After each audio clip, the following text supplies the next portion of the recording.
kale taxanaha qaybta saddexaad ee barnaamijkeena gaarka ah oo aan maanta gabi ahaantiisa muhiimada ay leedahay waxbarashada iyo sida loogu dhiirigelin karo caruurta iyo sidoo kale dadka waaweyn inay wax bartaan. markale waxaa maanta barnaamijka nagala qayb gali doona Sheekh Cabdullaahi Axmed Garuun oo kamid ah culimada Soomaaliyeed, Maamo Nuurta Maxamed Cadow oo ah maamulaha iskuulka gabdhaha waxbarashada ee agoonta ah ee degmada Boondere ee magaalada Muqdisho, iyo sidoo kale Ustaad Cabdisalaam Maxamed Xabiib oo kamid ah macallimiinta waxbarta caruurta Soomaaliyeed, iyo sidoo kale Saalax Cusmaan Qaasim oo isaguna ka socda bahda waxbarashada. dhamaantiin soo dhawaada mar kale barnaamijkeena gaarka ahaa oo aan maanta qaybtiisa saddexaad ku eegi doono muhiimada ay leedahay waxbarashada. ugu horeyn Sheekh Cabdullaahi ayaan rabaa inaan ku bilaabo raali ahaw waxaan rabaa inaan ku bilaabo Maamo Nuurta waxbarashada marka hore faham guud naga sii maxay tahay waxbarasho. waxbarashadu waa waxa lagu baadi koobayo horumarka adduunyada. qofka hadii uu wax baranin bini aadamka xayawaanka waxba ma dhaamo. marka waxbarashada muhiimad badan ay leedahay in dadka wax barto adduunyadiisa aqrigiisa ku anfacaysa.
macallin uu sheeg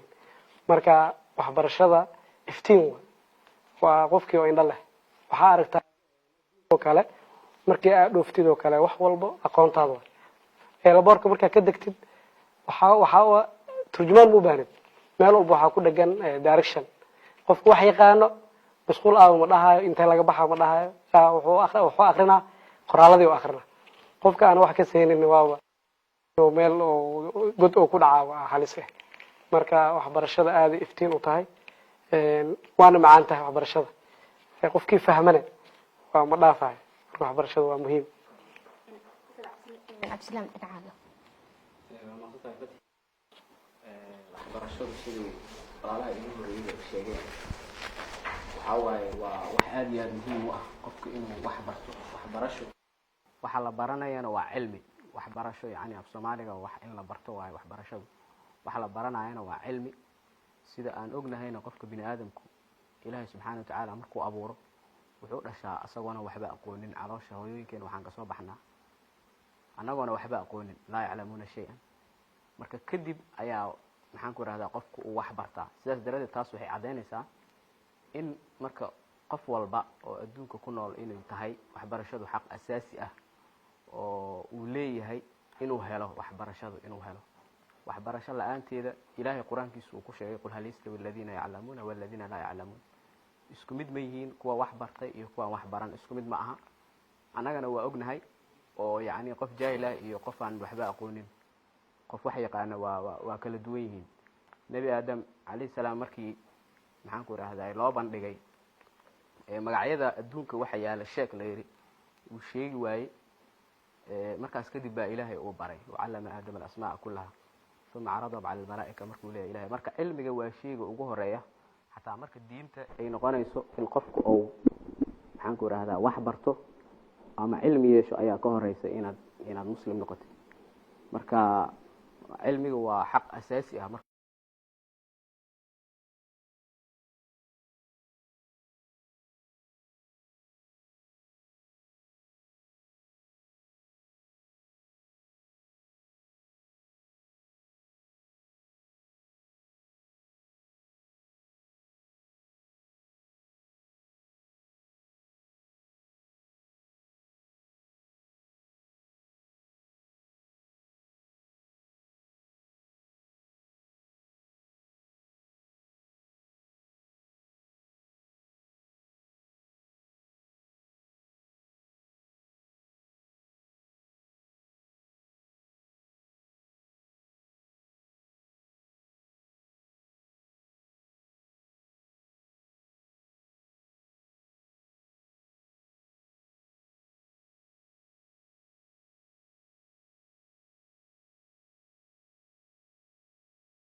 kalahay sida ilaahay caabudi lahay aqeedadiisi waxyaabaha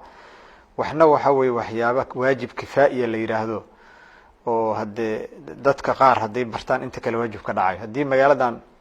laga helo inta soo dhaqaatiir ah dadka cudurka daaweey karto takhasus ka hela inta kale yani waajibku ka dhacay laakiin hadii la waayo dhakhtarnimo wax baranaya hadii la waayo qof oo waxyaaba ka culumti oo muhiim ka ahayd ama kuwa kaleba tusaalahan soo qaatay waxa weeye waa marka culumtaas qaarna waa fardu kifaayo dadka qaar inay bartaan midna waa waajib oo qof kasta laga rabaa inuu barto si uu cibaadaysan lahay sida ilaahay u caabudi lahay ah marka guud ahaan waxbarashadu waa sidaasay diinta islaamkuna noogu tirtirsiisay nidaamka guud oo noloshuna ayna tusinaysaa hadda qofkii wax bartay waa qof waxgal ah oo wax tari kara marka aad ay muhiim ugu tahay caruurta gaar ahaan ustaad saalax dhinaca su'aashaas ما شاء الله horta in caruurta wax la baro waa aad muhiim u tahay caamala base ama asaas inay tahay caruurta waxaan u maleysaa anaga xoogaa Soomaalida markii la fiiriyo in dhanka oo waxbarashada ay ku liitaan adduunka waxaa jiro ilmaha markay yar yihiin ayagoo 3 sano jiro waxaa la geeyaa goob waxbarasho waxaana lagu ogaadaa mustaqbalka waxa noqon lahayd markii oo waxaa la geenaa qolalka kamid ah oo yeelaan qalab walbo oo adduunka loo isticmaalo hadduu dhakhtar yahay qalabka dhakhtarka yaal cunuga dhakhtarka noqon doono oo soo qabsana oo ku dhedheela cunuga askariga noqon doono koofidu gashana marka meeshaas waxaa lagu ogaanaa qof arday walba ama cunug walba waxa uu jecel yahay mustaqbalka inuu noqdo meeshaas laga baara laakiin anaga hadda waxaa u maleysaa waxbarashadu waa aadna waa sax laakiin cilado kale oo waalidiinta ay qabaana jirto oo ay dhahayaan hebel wuxuu bartay medicine wuu shaqeeyaa adigana waa inaad medicine barataa waxaa lagu qasbaa cunugii oo medicine oo fahmaynin ama wax faham guud ka haysanin inuu galo oo ku soo dhaco maadooyinkiisa ku dhaca marka waxbarashada asaasiga muhiim waa ilmaha intay yar yihiin in ayagoo caruur wax la baro muhiim waa adduunka horumareen waxbarashada lagu horumaray dabaqadan la dhisaayo iskama imaanin waxbarasho ku imaadeen diyaaradahan socdo waxbarasho ku imaadeen marka caruurta oo wax la baro ayaa wax badan sameynayaan waxa aragtaa hadda jayno kale waxa la sameeyaa ilmo yar yar saacadaha sameeya saacadaha anaga isticmaalo dadka waaweyn isticmaalo 10 8 jir 9 jir soo sameeya marka caruurta in wax markay yar yihiin in wax la baro wax ka muhiimsan malaha ustaad salaam dhinaca su'aasha sadigan inta sida walaaladu ay sheegeen waaye waxbarashadu muhiimadda ay leedahay wax hadda lagu soo koobi karo halkan ma aha qofka wax bartay ayaana ayaa aad iyo aad u dareemi karo qofka bini aadamka ay nool hadii aan wax la barin wuxuu caqabad ku noqonayaa wadanka hadii wax la barana wadanku anfacaya hadii qofkan wax bartid oo qof oo asaga nafsadiisana anfaca dalkiisana anfaca diintiisana anfaca uu noqonaya laakiin qofka haduusan wax baranin waxa waaye wadanku wuxuu ku yahay maxaan ku raahdaa baadan ku yahay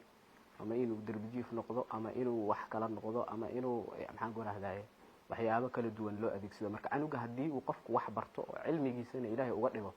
cilmi naafic ah oo ku anfaco ku intifaacsado waxa waaye waa wax aad iyo aad maxaan ku raahdaa muhiim u ah anagana waxa waaye sida la sheegay oo maxaan ku raahdaa waxa laga soo xigtay Nelson Mandela inuu yiri waxbarashadu waa hubka ugu weyn ee aad u adeegsan kartid inaad adduunka ku bedeshid mar walba qofku uu rabo inuu adduunyada wax ka bedelo ama dal wax ka bedelo dalkaas marka la rabo xaaladiis in wax laga bedelo waa in caruurta wax la baro hadii qofka ama dadku aysan wax baranin waxa waaye wadan kasta oo aad aragtid inuu burbursan yahay waxa keenay waxa waaye jahli ayaa badi horseedo oo dadku inta ugu badan hada anaga marka loo fiiriyo xataa dadkeena wax qora wax aqriya percentage-ka marka loo barbar dhigo Africa ama qaaradaha kale adduunka xataa waa percentage aad u yar dadka wax qora wax aqriya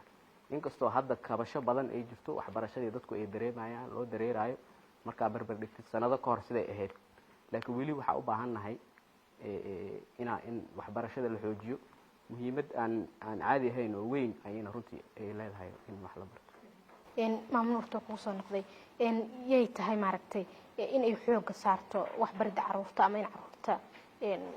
wax la baro caruurta in wax la baro qof walba mas-uuliyada ka saaran ha ugu horeeya waalidka dhalay haddii ay gudan waayaan ehelka labaad ama uu dhinto ehelka labaad haddii ay dhici weysana cid walba mas-uul anaga wada saaran wadka soomaaliyeed anaga special kuwa waalidkood dhintayna waa sidoo kale ayagana qof walba mas-uula ka saaran iyo xukuumadda mas-uuliyadda dadka qaaday waalidka hadduu gudan waayo markaas dadka iskale waajibaadka hadday gudan waayaan xukuumadda laga rabaa inay arrimahaas wax badan laga ogaado in wadka soomaaliyed waxbaridooda iyo ka qaybgelinta howlaha ilmaha lagu horumarinayo sheekh cabdulla dhinacaaga yay tahay inay xooga maaragta saarto waxbaridda caruurta waxbaridda caruurta kulley waxaan isleeyahay aniga waa mas-uuliye oo la wadaago oo mas-uuliyad wadareed ah oo ka wada dhexaysa kasoo bilaabanaysa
marka uu yar yahay oo uusan badana iloobaynin wixii oo la yiraahdo tacliim fi sigar ka naqshi cala alhajar wax dhagaxaas wixii lagu qoro ma ka tirmayaan yaraanta qofku markaasi maskaxdiisa aada u furan tahay laakiin rabe yani waa wax socdo waa sidii min almahdi ila lahdi aan iriyo dheerabta marka uu dhasho ilaa intuu ka dhinto marka waxa weeye waa wax joogsada ma aha qofku wixii uusan aqooninba waa xilli kasta ayay tahay inuu barto nabigeenaana lagu yidhi salawatu llahi wasalam aleyh waqul rabbi zidnii cilma oo aqoonta nafteeda diinta inkastoo aysan dhammaano yani qofku hadduu fannigaan barto fanni kale sida u dhiman yahay waxaa lamid ah tii kaleo maadiga aheedoo qofku masalan haddii uu 10 sano kahor wax soo bartay waxaa imaanaysa waxyaaba cusub iyo technolojiya cusub iyo adduunkiyaasi horumaraya marka inuu la socdo si uu ula socdo technolojiyadaas iyo waxa mar walbaba waa kii wax yaqiinaan ka hadlaynaa oo ilaa jaamacada dhameeyey kan kale oo fursad ay dhaaftay oo aan waxba aqoonna kaas hadde mar walbaba laga rabaa inuu mataqaanaa wax kororsado oo caruurtiisa idhaga yidhaahdo ama madaarista dadka waaweyn ay tago haddii wax la bartana waxa weeye waxbarashada yani faqrigii iyo dhibaatadii ayaa bulshada ka baaba'aysa horumar ayaa la helayaa qofkii shaksiyadiisa dhismaysa bulshadii waxay noqonaysaa mid isfahamsan oo rabshaduhu iyo waxyaabaha ay ku dhex yar yihiin waxa weeye dadkii yani waxay u sahlanaanaysa inay ama nolol abuurtaan ama xataa shaqooyin kale ay helaan marka fawaa'id fara badan maadaama faa'iidooyinkaas lagu helaa waxbarashadii waxa weye qofku inuu mar walbaba uu ku dadaalo oo boorka uu iska sii jafo xataa hore wax u bartay aad ay muhiim u tahay muhiim waaye caruurta keliya wax lama baro dadka waaweyn wax waa bartaan waxaana jira goobo waxbarasho oo dadka waaweyn wax ku bartaan iyo goobaha caruurta yaryarka ay joogaan dadka waaweyn wax ma ku baran karaan unug yar iyo qof weyn isku caqli ma ahan laisma dhexgelin karo laakiin goobo waxaa jira khaas ah oo dadka waaweyn wax lagu baro waxbarashadan waa muhiim oo dadka waaweyn sheeko oo maalin hore liiga sheekeeyay duq waayee leh oo waalidiinta kamid ah ii sheekeysay waxay dhahday macalin dugsi ah anuu weyn marka waa macallimad dugsi quraan oo la yaqaano oo xaafadda hodan mar dhawaana bartay dhahday macalin marka weynaanta wax waa lagu xifdin karaa wax waa lagu baran karaa laakiin waxay u baahan tahay dadaal badan ay u baahan tahay ilmaha yaryarka ayagoona dadaalayna wax baranaa waayo culays badan ma jiro way yaryihiin laakiin qofkan weyn wuxuu dareemaa wax markuu ku celceliyo wax culays u fahma intaas is dheer yihiin maana hadda wax dheeraad oo farqi dheer uma dhexeeyo waxbarashadaas waa waxbarashadii dadka waaweyn inay wax bartaan waa bogaadinaynaa waana dhiirigelinaynaa maalin walbana waa dhiirigelinaa aadaan u dhiirigelinaa mar walbana waxaa noo imaada gabdho waaweyn oo masajyada loo akriya maalin waxaa ii timid gabar idhehayso gabdhaha oo qusquslaayeen waa ii imaadeen maxaan igu dhacaan dhahay waxay ugu dhaheen heblaayo messajka waa loo akriyaa oo loo soo diro marka waxaan dhahay waa ka baxaysaa message akriskee wax baro waxbarashada bilawday maasha allah hadda heer fiican ay maroosaa dadka waa dhiirigelin ay u baahan yihiin qofkan uu weyn yahay wuu xishoona marka waxbarashada ka xishoona waa weynaaday waxbarashadana lagama xishoodo waa la dhiirigelinaa maadaama anaga macallimiin aan nahnay wax badan aan aragnaa oo maalin walba cases badan aan aragnaa waan dhiirigelinaynaa saas ustaad abdisalaam dhinacaaga waa maasanta waxbarashadu sida la sheegay waxbarashadu waxaa waaye education is for all dadka oo dhan inay wax bartaan mid weyn mid yar caruur ciroole qof maxaa dadka baahiyaha gaarka qaba waa xaquuq asaasi ah oo la wada leeyahay waaye caruurta si gooni xoog ah loo saaro laakiin waa xaq la wada leeyahay dadka oo dhan ay wada leeyihiin mid heli kara inuu wax barto lacagtu wax ku baran lahaa midkaan heli karin si isku mid ah ay xaq ugu leeyihiin inay wax bartaan waxaan aad iyo aad runtii ugu mahad celinayaa maamo nuurto oo xarunta agoonta loo dheeray waxaa ka ah maamulo ka ah oo runtii hawl ay adag tahay in xataa dawlad ama wax ay qabato booska laga rabay maanta iyada u taagan gabdho aan awoodin waxaan xooga saara in waxaa waaye dadka intii wax baran karta waxbaa baran kartaa laakiin dhibku wuxuu ku jiraa intaan awoodin inay wax bartaan oo ay weliba agoomadka ugu sii liitaan gabdhaha haddana ugu sii liitaan gabdhaha waxaa waaye agoontu wiilasha markii waxaa laga yaabaa inay si un adigu waxa ugu yaraan xataa caseeba ha noqdee inuu isku dayi karo inuu wax maareeyo laakiin gabadha waxaa waaye way kasii nugushahay dad ku dhow 1000 gabdhood in maanta ay maamulka gacanta ku hayso waxaa waaye waa wax aad iyo aad runtii in loogu hambaliyo loogu mahadceliyo mudan waana maamo ku dayasho mudan oo maanta u istaagtay iyadoon cidna u eegin dadka Soomaaliyeed dad u kala fiirinin dad hebel u kala fiirinin inay isugu keento wax barto sidaas oo kale ayaan loo baahan yahay runtii in waxbarashada loo dhiirigeliyo marka waxbarashada waxa waaye waa mas'uuliyad na wada saaran waaye sida maamulka ay u qaadatay kaalintaas in qof walba oo Soomaali ahna isku dayo inuu dadka aan wax bari karin maamulka gabadha barnaamijkan kusoo dhawaanay maxaad isleedahay muhiim ay u yihiin in maaragtay ay sare u kacdo wacyiga maaragtay waxbarashada maxay muhiim noogu tahay annaga dalkeena oo dad masaakiina oo u badan faqri ah wadankeena oo haddana kasoo daalay 30 sano oo duruufo iyo dagaalo iyo dhibaato ah waxaan adduunka kale ku tiigsan karnaa oo horumar u sameyn karnaa in dadka loogu dadaalo dhinaca waxbarashada oo dadka weyn iyo kuwa yaryar in loo istaago in dadka wax la baro dadka markii wax la baro wax badan oo fahamka markuu qofku wax barto wax buu fahmaa wax badan ka xaaraansanwaanayo dulmiya ka reebanaanayo waxbarashada ayda dadka hagto waxayna tusaysaa wadada guusha waxayna tusaysaa wadada horumarka